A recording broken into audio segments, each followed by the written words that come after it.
అందరు యాక్టింగ్ బాగా చేసావు అనడం తప్ప కొంతమంది నీ లుక్ చాలా డిఫరెంట్ ఉందిరా, ఇప్పటివరకు చేయని క్యారెక్టర్ అనుకుంటా, బాగా చేసావని అనుకుంటున్నాను.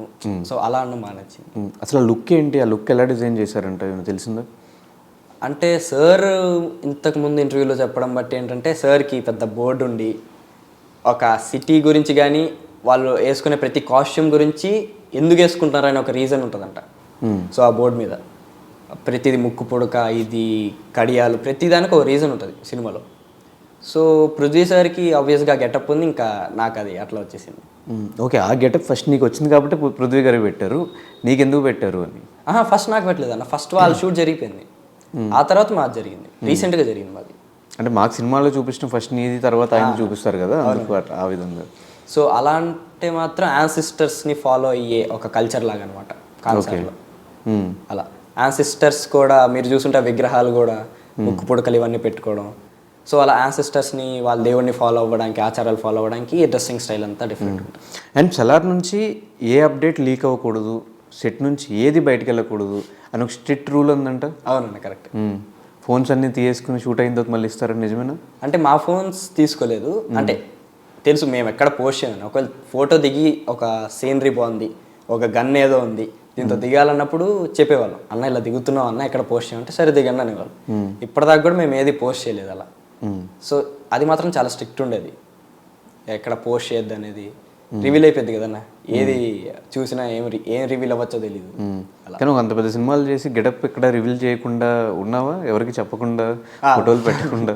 ఫ్రెండ్స్ కూడా చాలా ట్రై చేశారు కానీ ఎవరికి చెప్పలేదు. అసలు ట్రైలర్ రిలీజ్ అయ్యే వరకు నా క్యారెక్టర్ ఏంటో కూడా ఎవరికి తెలియదు. అలా చూసుకున్నా.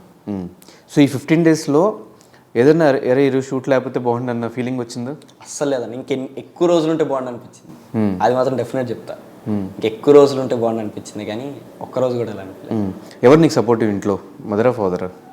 మదర్ ఫాదర్ ఇద్దరు, కానీ మదర్ ఇంకొంచెం ఎక్కువ. అంటే నా డేట్స్ చూసుకోవడం అంతా మదర్ చూసుకుంటారు అనమాట. సో అలా. ఎవరి ఇంట్రెస్ట్, యాక్టింగ్ నీదా పేరెంట్స్దా? నాదే. ఎందుకు ఏమో తెలియదు, కానీ చిన్నప్పటి నుంచి బాగా సినిమాల్లోకి వెళ్ళాలి, టీవీలోకి వెళ్ళాలి అన్నట్టు ఉండేది. రాను రాని ఏజ్ పెరిగే కొద్దీ సినిమా అంటే ఇలా వెళ్ళాలి అన్నట్టు చేసుకుంటూ. ఎవరి ఇన్స్పిరేషన్ ఒక్కొక్కరి దగ్గర నుంచి ఒక్కొక్కరు తీసుకోవచ్చు అన్న, ఒక్క యాక్టర్ నుంచి ఒకరి నుంచే తీసుకుంటే. ఈ ఫేవరెట్ అంటూ ఎవరు లేరు హీరో? ఫేవరెట్ అంటే అది కూడా మళ్ళీ అందరినీ తీసుకోవచ్చు, బట్ నాని అన్న కొంచెం బాగా ఫేవరెట్. ఆయన న్యాచురల్ యాక్టింగ్ కానీ, వే ఆఫ్ టాకింగ్ కానీ అంత. ఎందుకు ఏ బ్యాక్గ్రౌండ్ లేకుండా వచ్చాడని బ్యాక్గ్రౌండ్ కింద పెట్టేసుకున్నావు? అలా అని కాదండి. అయితే అల్లు అర్జున్ సార్ కూడా స్టార్టింగ్లో మంచి క్రిటిసిజం ఫేస్ చేశారు, తర్వాత ఇప్పుడు పుష్ప. సో ఆ వేలో అల్లు అర్జున్ సార్ కూడా ఇష్టం, బ్యాక్గ్రౌండ్ లేదని కాదు, ఆయన యాక్టింగ్ నాకు చాలా చాలా ఇష్టం. ఆ న్యాచురల్గా చేయడం కానీ అదంతా చాలా ఇష్టం అనమాట నాకు. ఈ ట్రైలర్ రిలీజ్ అయిన తర్వాత ఏమైనా ఆపర్చునిటీస్ వచ్చినాయా? ట్రైలర్ రిలీజ్ అయిన తర్వాత ఇంకా రాలేదన్న.